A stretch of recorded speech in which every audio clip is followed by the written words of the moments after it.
What is it, Guapo? You gonna go for a walk? You gonna go for a walk?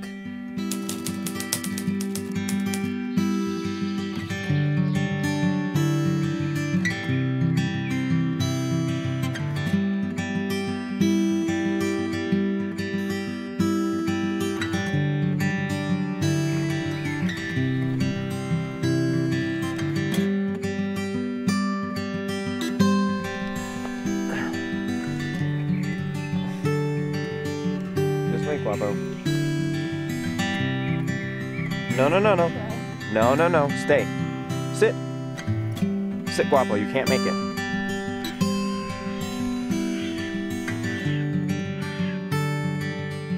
Hi. You made it up. What you doing? I'm trying to get this can out of here because it hurts birds to get their heads stuck in the back. There you go. You got it. It's a full beer! Is it? Oh, hell yeah. Wow. Anniversary Galactic IPA. 7% alcohol. I'm for sure drinking it. So we left Denver last night, stopped very briefly in Boulder, and drove all the way to Nederland. We were told it was some sort of hippie town. Does it look like one? Looks like there's a. Yeah. It looks like there's a lot of money here. It might be like Boulder, where it was a hippie town, and then all the money moved in, and all the people took over, and then they all got shoved out because there's a war against homeless people in Denver, Boulder. I don't know about Nederland, but it feels like a lot of the people I meet who are living off the grid are in Nederland, but they're just illegally camping in the woods somewhere. But there shouldn't be an issue with that as long as they're cleaning up their trash and like not doing anything to harm the environment. So yeah, the situation for people who want to live simply and with not a lot of means, it's not too great here in America.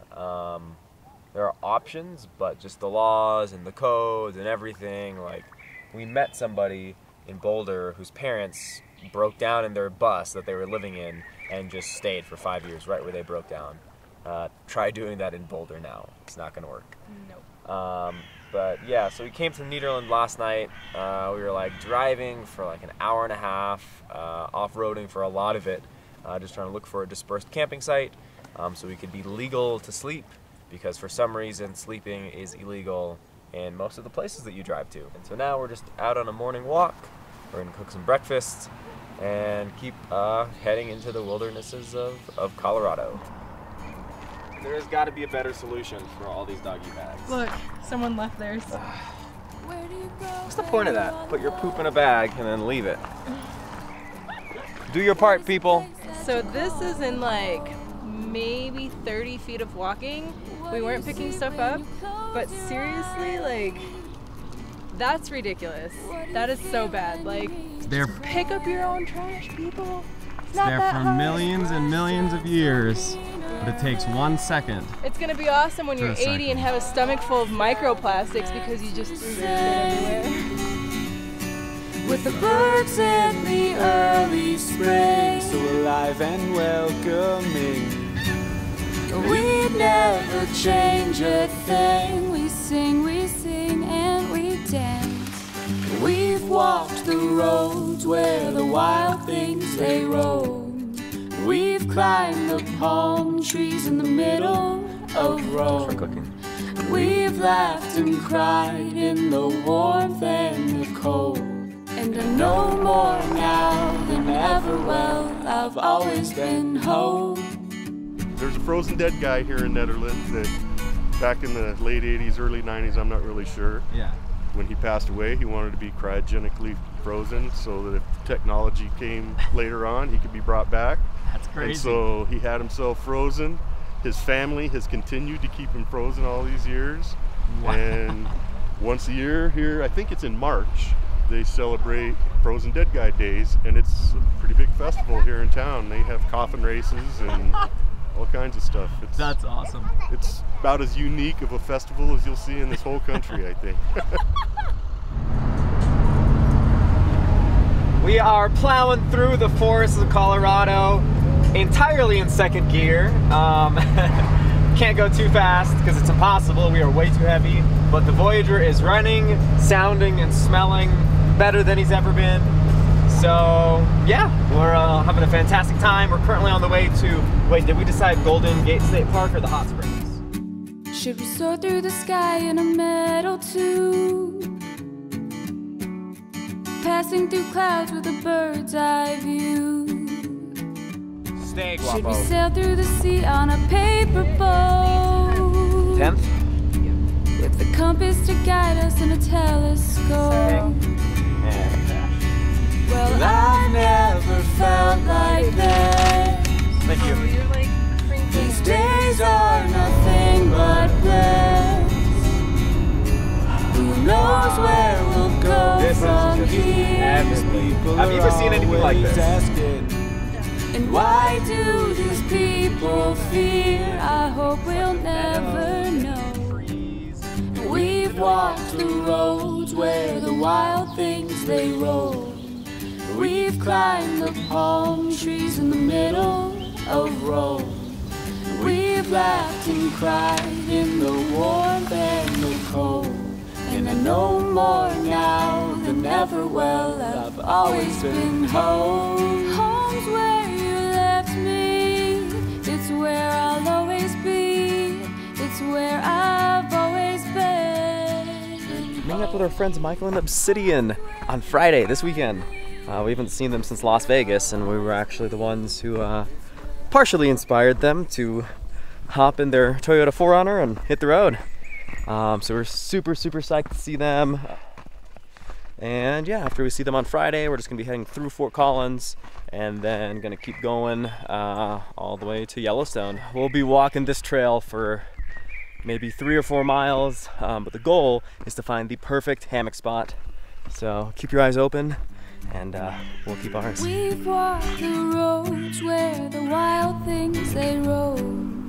We've climbed the palm trees in the middle of Rome. We've laughed and cried in the warmth and the cold. And I know more now than ever. Well, I've always been home.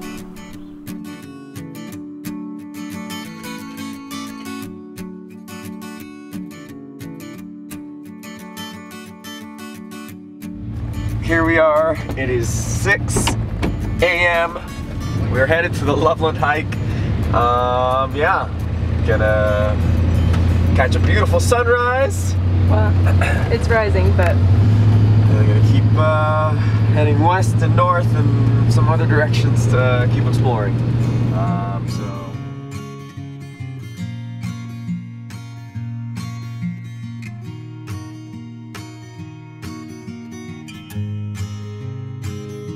Let's wake up slow today, with nothing to do or say, and nowhere to go.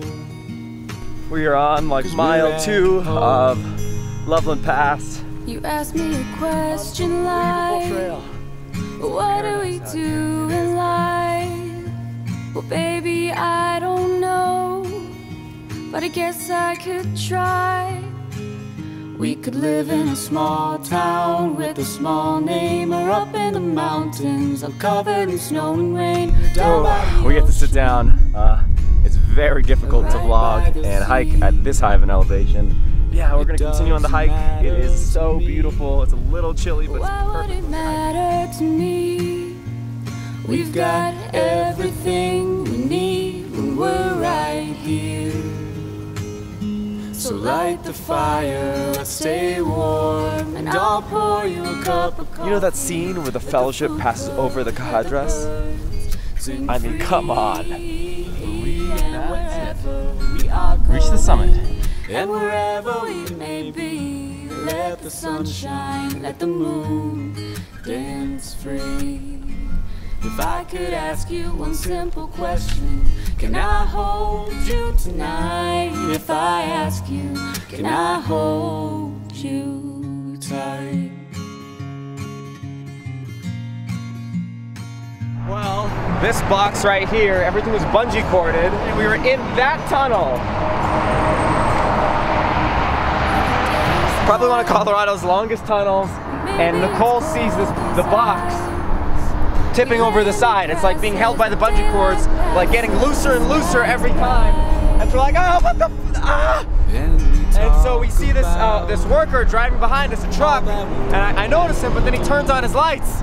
So then we stop the vehicle, and he's like, no! He's like, keep driving!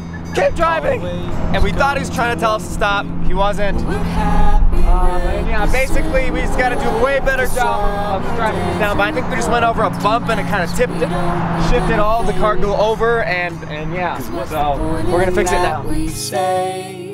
So put us on the next bound train to anywhere close or far away. Well, that's where we'll be. With just you and me. So light the fire and stay warm. Yes. Yeah, that should be.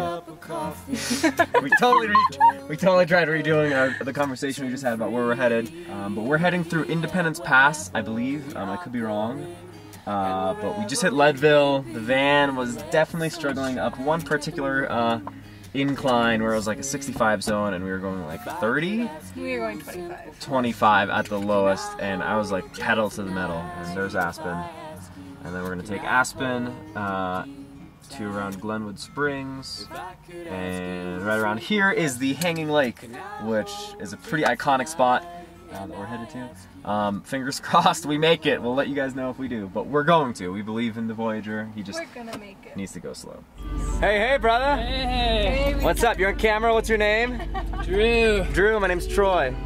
Beautiful to meet you, my friend. Hell yeah. Welcome to our van. Oh, this is sweet. Oh, this is awesome. Where are you headed to? We'll call it good.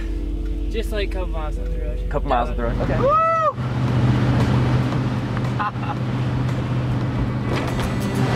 Whatever happens, I'm happy we took this road.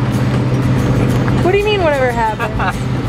You know, like if we have fun, or if we have a ton of fun, or if I stub my toe, you know, that kind of stuff. Or if we break down? No, that's not possible anymore. Well, I'm living on the road again. I'm starting to feel more and more alive. And my money's running thin again. Well, some would say I'm struggling to survive. And my eyes are staring at the fence, and I'm wondering what's on the other side. And my mind is finally making sense. Well, not that much, but enough to get me by.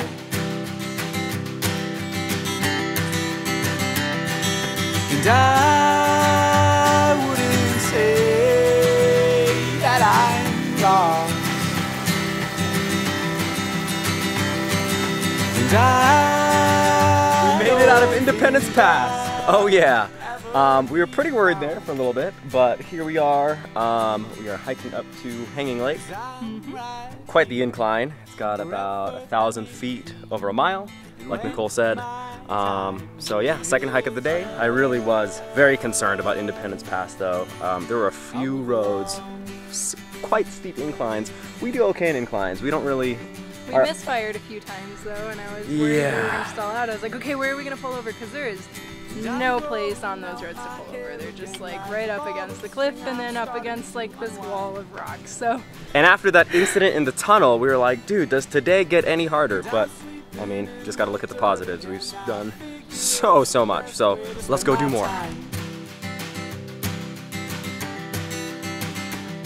And I'm ripping out the pages of this book because the words don't seem like mine.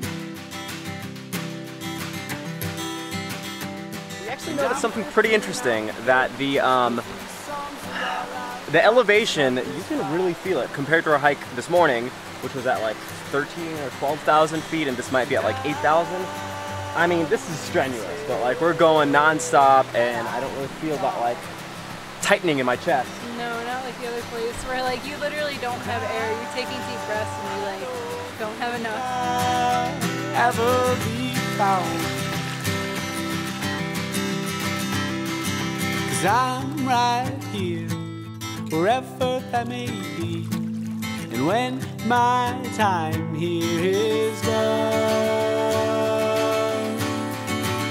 I'll move along.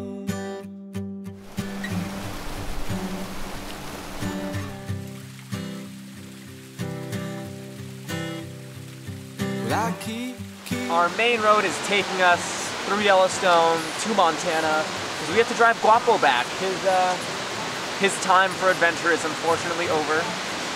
He can't survive the winter time, and he's getting a bit brave. I don't know if I've told you guys this, but he doesn't have any training. He's my parents' dog. So we wanted to test how he was doing on the road. He's been amazing. He's been super great, except for the time that he diarrheaed in the van, but that's not his fault. Strings until my fingertips begin to bleed. I keep moving on, singing out the same old song, strumming on these strings until my fingertips begin to bleed. I keep moving. Here, riding in Michael and Obsidian's rig. When you're forced to put it all Yeah, you can make it work. Figure out what you need. Yeah. Begin to bleed. I keep moving on, singing out the same old song, strumming on these strings until my fingertips begin to bleed.